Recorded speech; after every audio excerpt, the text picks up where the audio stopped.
degdeg ah ninkan aad si fiican u taqaanaan askarta booliiska ee Kenya ka tirsanaa ee la yiraahdo Axmed Rashiid ayaa lagu soo warramayaa booliiska Kenya in ay baaritaan dheer oo ay soo sameeyeen in ninkan maxkamad la soo istaajinayo laguna eedeeyay dilal uu geystay bishii March 2017 halkaas oo laba nin barqadii uu ku dilay oo dhalinyaro ahaa lana sheegay inuu markaas ninkan uu mas'uul ka yahay dilalkaas waxa loo yaqaano extrajudicial killing dilalka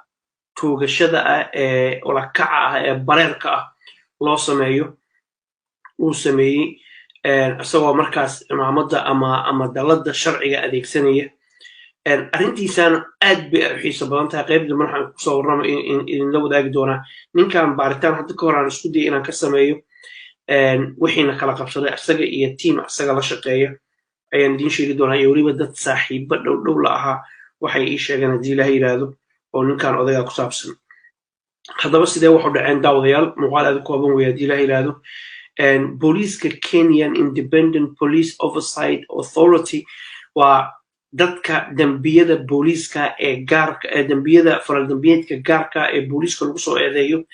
dadka markaa baaro weeyaan oo dawladdu ay u xilsaartay sidaad aragtaana waxaa muuqata inuu dawladda urur ka madax bannaan uu yahay oo u xilsaaran inay dambiyada booliiska lagu soo eedeeyo ay qabtaan Axmed Rashiid ayay kusoo eedeeyeen in uu ka dambeeyey dilalkaas 2017 bishii March asaga iyo saaxiibadiisna ay mas'uul ka ahaayeen dilalka labadan nin kaas oo dhacay baa la yiri barqadii ama broad daylight maalintii dhacay xilli ummadoo dhan ay daawanaysay bang nimanka dhalinyarada la joogtay halkaana ay ku nafbaxeen Rashiid ayaa reportku wuxuu ku darayaa Axmed Rashiid ilaa iyo haatan inuusan asagu jawaabinin hase yeeshee Rashiid ayaa waxaa la sheegay inuu aad iyo aad u isticmaali jiray social media halkaas oo dadka uu baadi goobiyo uu kusoo bandhigi jiray waxaana jirtay baa la yiri 2017 BBC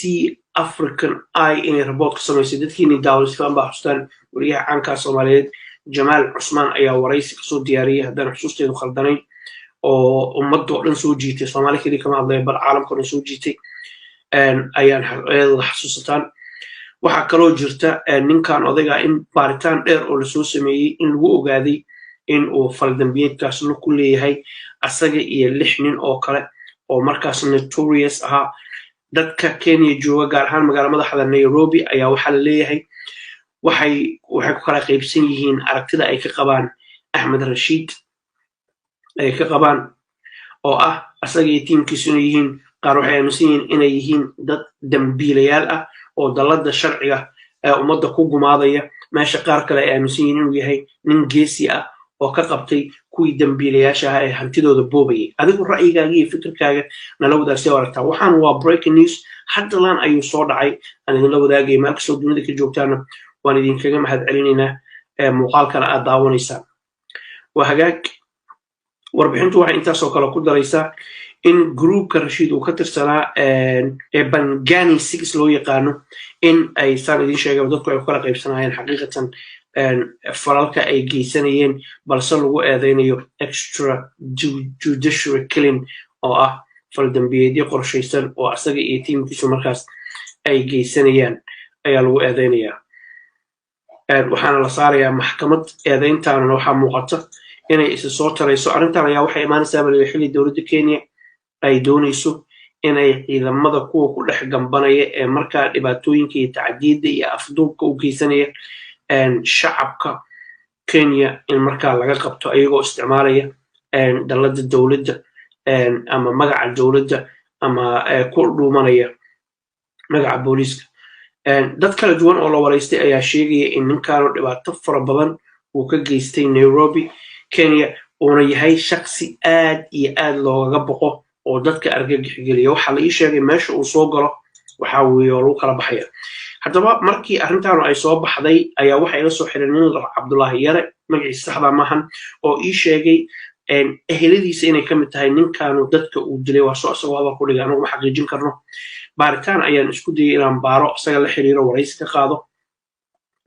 waxaana la ii sheegay ninkaas in taleefanada dadkana ay duubaan markay la hadlaan oo aad codkaagana la duubay isla mar ahaantaasna weliba ay suurtagal tahay in maaragtay haddii uu ku arko inaad waraysiga ku adkaysid ama su-aalo uusan rabin aad weydiinaysid inuusan kaa yeelinin ama xataa hadduu kaa yeelo ehelkaagii qaraabadaada nairobi jooga inuu markaas guryahooda xanuun barkii ugu dhaco uu dabadeedna joogto waxa uu ii sheegay oo kale ninkaanu sharcigaba inuu ka sarreeyo marka inuu sharciga ka sarreeyo in kale haatan waxaa moodaa in sharcigii asagii uu maaragtay ka daba yimid uusan sharciga ka sarreynin laakiin axmed rashiid dadka soomaaliyeed ee ka tabanaya dhibaatooyinka lama soo koobi karo laakiin waxaa kaloo jira sidoo kale dad fara badan oo leh ninkan ilaahay baaba noo soo diray oo wuxuu naga badbaadshay dadkiina dhacayay ee na boobayay haddaad adigu ka mid tahay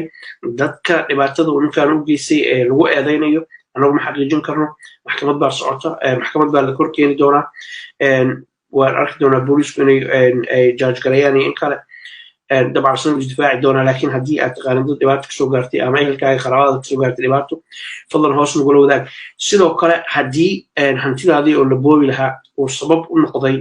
in ay ku badbaado oo dadkaa wax boobaya uu kaa celiyey fadlan iyadana sidoo kale waxaanu jecelnahay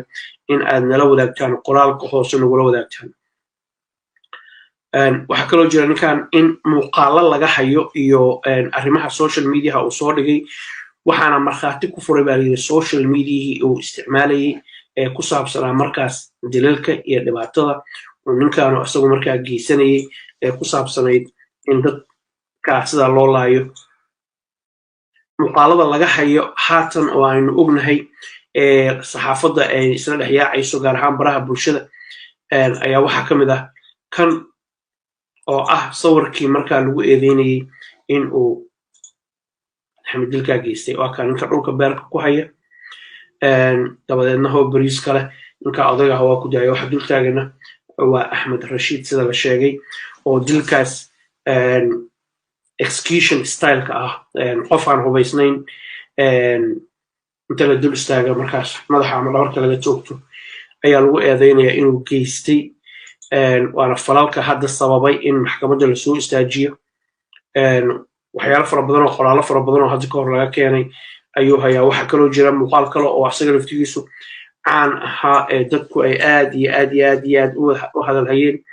oo ku saabsanaa dilalka haatan aanu ka sheekeynayna mid ka mid ah muuqaaladaas ayaa dadka aad u soo jiitay ee leeyahay oo weli ummaddu ay xasuusataa kan ayaa ka mid ah haatan aad daawanaysaan toogashadu intaysan dhicin ka hor social mediaha ayuu soo dhigay muuqaaladan ayaa lasoo dhigay muuqaaladan aad iyo aad baana loo hadlayaa daawadayaal wuxuu kusoo korray ninkan